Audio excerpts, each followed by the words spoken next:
Hey everyone, welcome back to the channel.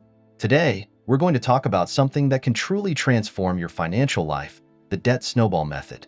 If you've ever felt overwhelmed by your debts and wondered how you'll ever pay them off, this method could be the key to gaining control and finally seeing some real progress. The debt snowball method isn't just a clever name. It's a highly effective strategy for tackling debt one step at a time. And here's something you might not know. It's all about building momentum. We'll walk through what the debt snowball method is, how it works, and why it might be the right choice for you. By the end of our time together, you'll have a clear understanding of how to start implementing this strategy and take those crucial first steps toward financial freedom. So, stay tuned, because the insights we're about to share could be a game changer for your finances. First off, let's get into what the debt snowball method actually is.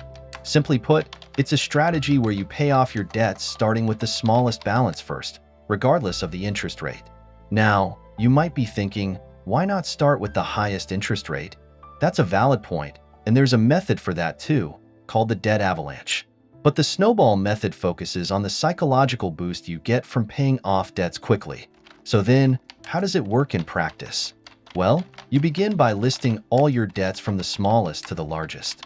Make minimum payments on all your debts except the smallest. For the smallest debt, you throw as much money as you can at it until it's gone. Then, once that smallest debt is paid off, you take the money you were using to pay it off and apply it to the next smallest debt, and so on and so forth. The idea is that as you pay off each debt, the amount you have to pay off the next debt increases, like a snowball gaining momentum as it rolls down a hill. Let's break it down with an example. Imagine you have 3 debts: a $500 credit card balance, a $2,000 medical bill, and a $5,000 student loan. According to the debt snowball method, you'd focus on paying off the $500 balance first, while making minimum payments on the other 2. Once the $500 debt is gone, you take the amount you were paying on that debt and add it to the payment for the $2,000 medical bill. And when that's paid off, you move on to the student loan with even more money to throw at it. Now, you might wonder why the smallest debt first, especially if it has a lower interest rate than, say, your student loan. It's all about small wins and motivation. Paying off a debt, even a small one, gives you a psychological boost and the confidence to keep going.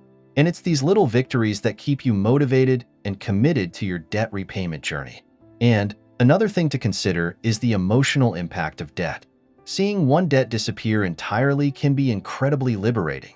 It reinforces the belief that you can become debt-free, which is a powerful motivator. Financial experts often highlight the importance of behavior and mindset in personal finance. The debt snowball method leverages this by focusing on quick wins to build momentum. So, let's talk about how to get started. First, make a list of all your debts, from the smallest balance to the largest. Write down the minimum payment required for each debt. Then, take a hard look at your budget.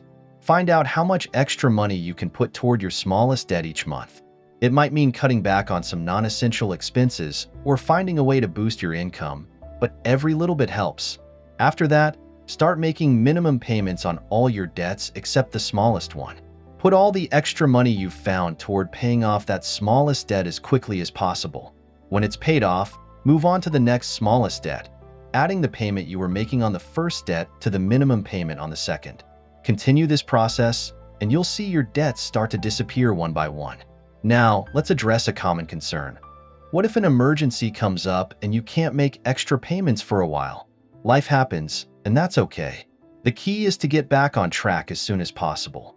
The beauty of the debt snowball method is its simplicity and the built-in motivation to keep going, even if you hit a bump in the road. Another thing that's important to remember is to celebrate your successes along the way. Each time you pay off a debt, give yourself a pat on the back. Recognize the progress you're making, no matter how small it may seem. It's all part of building that positive momentum. In addition to that, staying connected with others who are on the same journey can be incredibly helpful. Whether it's joining a support group, participating in online forums, or simply talking to friends and family, sharing your experiences and hearing about others' successes can keep you motivated and inspired. So, there you have it. The debt snowball method can be a powerful tool in your journey to financial freedom. If you found this helpful, be sure to share it with others who might benefit from this strategy. And let me know in the comments if you've tried the debt snowball method or if you have any other tips for paying off debt. Thanks for watching, and I'll see you in the next one.